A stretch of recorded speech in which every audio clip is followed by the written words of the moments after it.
Dave Sherwood. I'm based here in Ecuador. And well, first and foremost, we're farmers. We have a farm we run, an organic regenerative farm outside of Quito. And also, I work with an NGO that does research for development, and Wageningen University, where I teach and also conduct research on all aspects of how to generate life through food.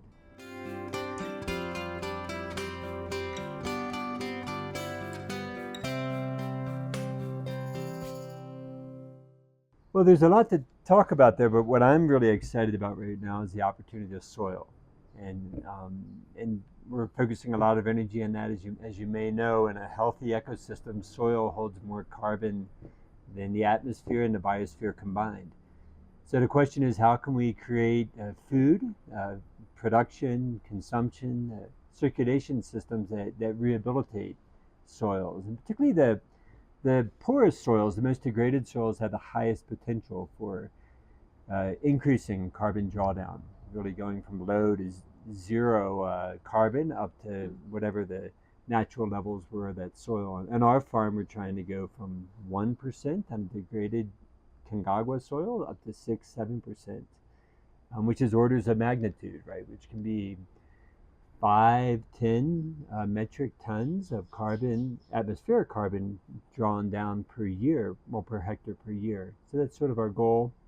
Our big challenge isn't just agronomic, which is limiting tillage, which is eliminating over-fertilization of plants, appreciating that the role of soils is really to not feed plants, but rather, plants bringing down through photosynthesis and developing a symbiosis with microbes, and getting that sort of symbiosis working in farming.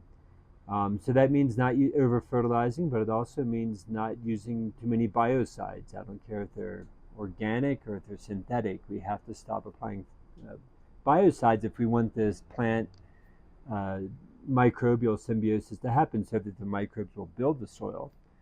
And one of the keys we have is, at least from a farmer's perspective, is how can we shift from annual crops to perennials in our system. That greatly facilitates and limits, well, creates this opportunity where I don't have to till so much and work the soil. I don't have to disturb it so much. And so for me, it really helps when the people who buy from our farm begin to integrate perennials, whether that be grasses or bushes or trees, back into their food systems, back into their diets. And there's a lot of perennials, at least in the Andes, that were traditionally part of food systems, and then there's other ones that haven't been used, that are underutilized, and perennials that come from other parts of the world that can be reintroduced.